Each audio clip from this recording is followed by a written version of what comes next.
The Republican Party? Right now, it feels less like a party and more like a civil war. On one side, you've got the folks waving those iconic red hats, roaring with passionate rallies, their energy undeniable.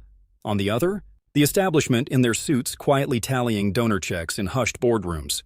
It's a clash for the very soul of the GOP brand. And the outcome isn't just about who wins an argument. It'll shape the 2024 election map, influence the next Supreme Court vacancy, and frankly decide whether American elections are fought out at raucous rallies or in the backrooms of power. So, who's actually winning this fight tonight? Stick around, because the answer shifts depending on where you cast your gaze.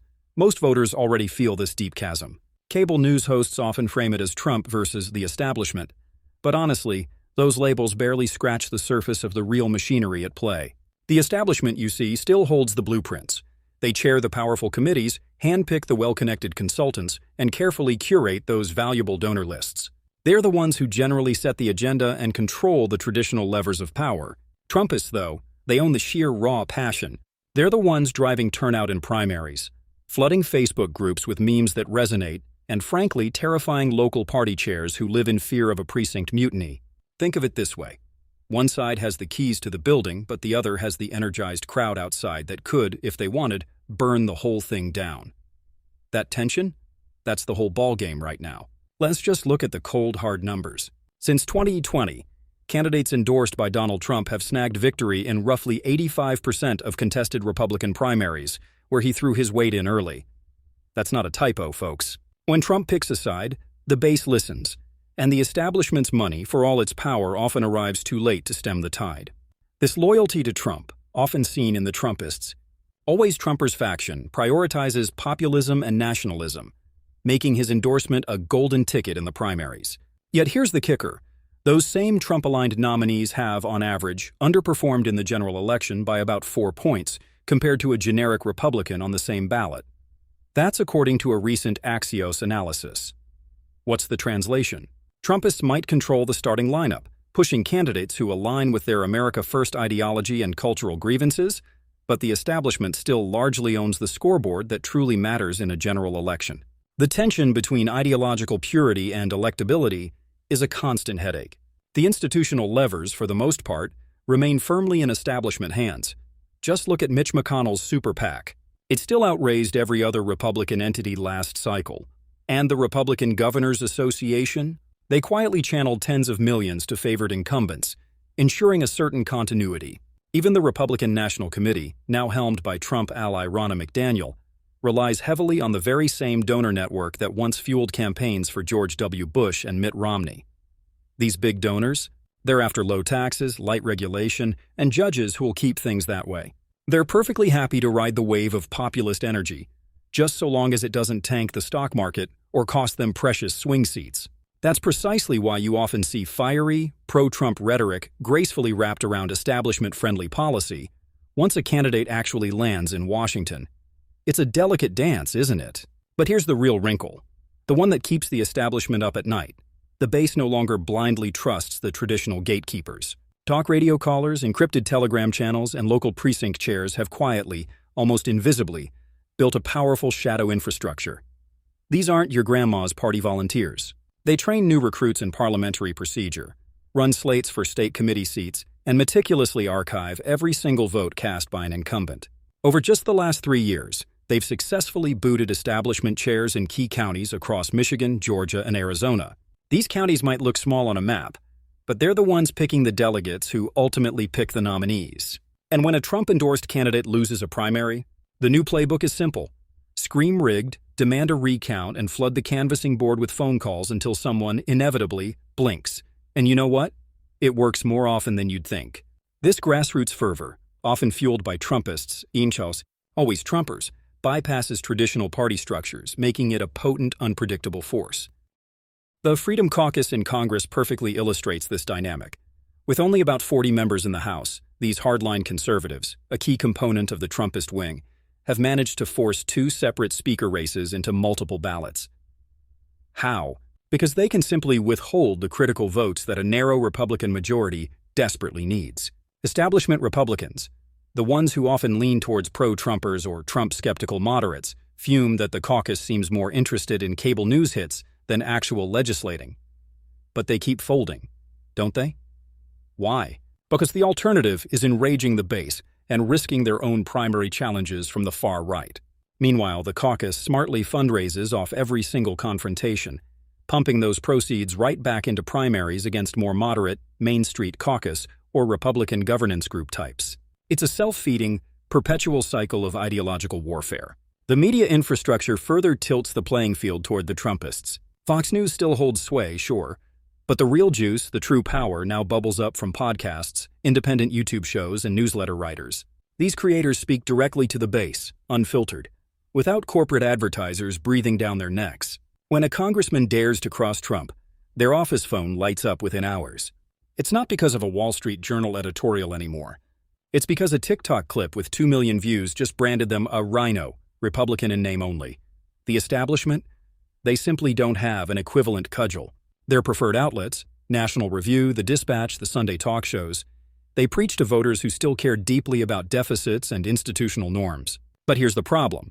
Those voters are a shrinking share of the primary electorate. This shift in media consumption is a huge advantage for the Trumpist faction. Money still talks, absolutely. But compared to a viral clip, it whispers, remember the impeachment votes after January 6th? Liz Cheney and Adam Kinzinger, both staunch conservatives but never Trumpers or Trump-skeptical conservatives, essentially bet their entire careers on the idea that donors, corporate PACs, and editorial boards would protect them. Kinzinger retired. Cheney lost her primary by a staggering 40 points. Trumpists crowed, and rightly so, that the result proved the base, not the money, ultimately decides. Establishment figures, however, insisted those were symbolic races, unique cases that wouldn't replicate in swing districts. We'll find out who's right in 2024, as several Freedom Caucus newcomers, representing a more populist, nationalist wing, will run in districts Biden actually carried. If they win, Trumpism looks increasingly inevitable. If they lose, donors will claim vindication, pushing hard for a return to electable candidates, perhaps like a pro-Trumper who can appeal to both the base and traditional donors. Policy, though, remains the arena where the establishment can still land a few solid punches. The Trump wing loves tariffs, often scoffs at foreign aid, and demands a massive border wall. Corporate donors, on the other hand, despise tariffs, adore defense contracts, and actively seek work visas. The result? A legislative split screen. You get plenty of rhetorical thunder against China, sure, but appropriations bills still keep funding Exim Bank subsidies and overseas military bases. Even Trump himself often caved when Wall Street took a tumble, because a recession tanks his polling numbers far faster than any negative Fox News segment. That underlying dynamic gives establishment staffers a glimmer of hope that they can simply wait out this populist fever. Yet waiting might not even be an option if the rules change first. Trump-aligned state parties have strategically passed resolutions that would bind national delegates to the winner of a presidential preference poll taken just weeks before the convention. That seemingly minor tweak, copied across numerous red states, would make a late establishment challenge from someone like a Trump-skeptical moderate almost impossible. Combine that with the RNC's new loyalty pledge, which requires all debate participants to support the eventual nominee, and what do you have? A primary system meticulously engineered to crush any moderate insurgency before it even gets off the ground. If you can't get on the debate stage or hold on to delegates past the first ballot, you simply cannot win. It's a brilliant, if ruthless, strategic move by the Trumpist faction to solidify their control. So what does all of this mean for 2024? If Trump secures the nomination again, expect the GOP to run on full populist mode. Aggressive immigration raids, sharp anti-corporate rhetoric, and rallies that feel more like rock concerts than traditional political events.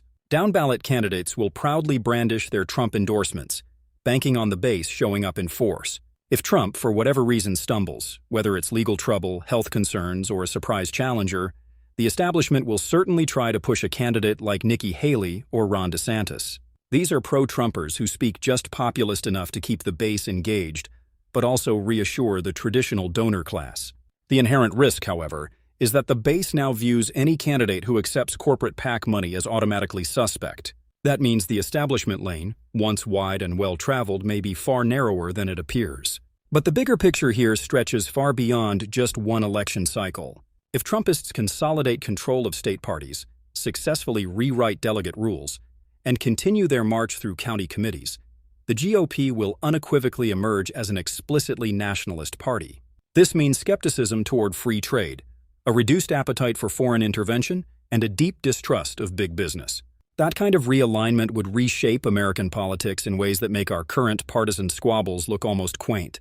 Picture a 2028 Republican nominee who campaigns fiercely against Walmart automation, vows to break up tech monopolies, and promises a federal jobs program for anyone without a college degree. Establishment Republicans, the fiscal conservatives and traditionalists, shudder at the thought. But that candidate would simply be completing the populist takeover that truly began in 2016. On the flip side, if establishment forces manage to stave off this insurgency, perhaps by funding moderate primary opponents, lobbying tech platforms to throttle viral clips, or simply by winning the next presidential election, they'll reassert a more traditional conservative agenda. Think tax cuts, entitlement reform, and a hawkish foreign policy. They'd still pay lip service to the culture war, of course, to keep the base engaged, but the economic core would revert to pre-Trump orthodoxy. The real danger for them, though, is this. Every cycle they suppress the populists, the underlying resentment only grows. And the next Trump?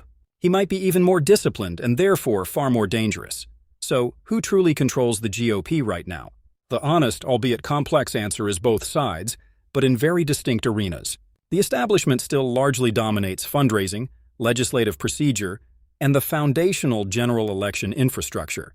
Trumpists, however, own the brand, the passionate base, and the all-important online narrative. This stalemate, this uneasy truce, simply cannot last forever. Presidential elections, by their very nature, force the party to pick one cohesive story, one unified vision to sell to a national audience. The side that ultimately writes that story, they will own the party for a generation. If you're betting on passion versus money, history usually suggests passion wins primaries and money wins general elections.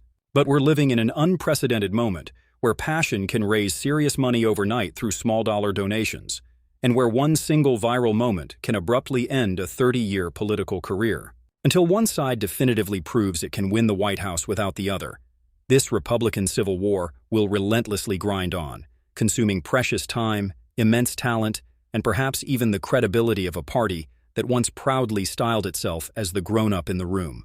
So keep your eyes peeled, not just on the presidential debates, but on those low-profile state committee races and county canvassing boards. That's where the next generation of delegates, the new rules, and the future narratives are actually being chosen. By the time the cameras finally show up for the national convention, trust me, the real deals are already done, and the delegates are often just reading a script someone else meticulously wrote months earlier. If you genuinely want to know who will own the GOP in 2028, don't just watch the presidential primary. Watch who wins the race for precinct captain in Cobb County, Georgia, next spring. Because that, my friends, is where the real power lives now. If this breakdown helped you truly grasp the stakes, hit subscribe so you don't miss our next video on how the delegate math actually works. Drop a comment below telling us which side you think will be left standing when all the dust finally settles. And please, share this with that friend who still believes parties are controlled by shadowy figures in DC. The fight is local, it is fierce, and it is far, far from over.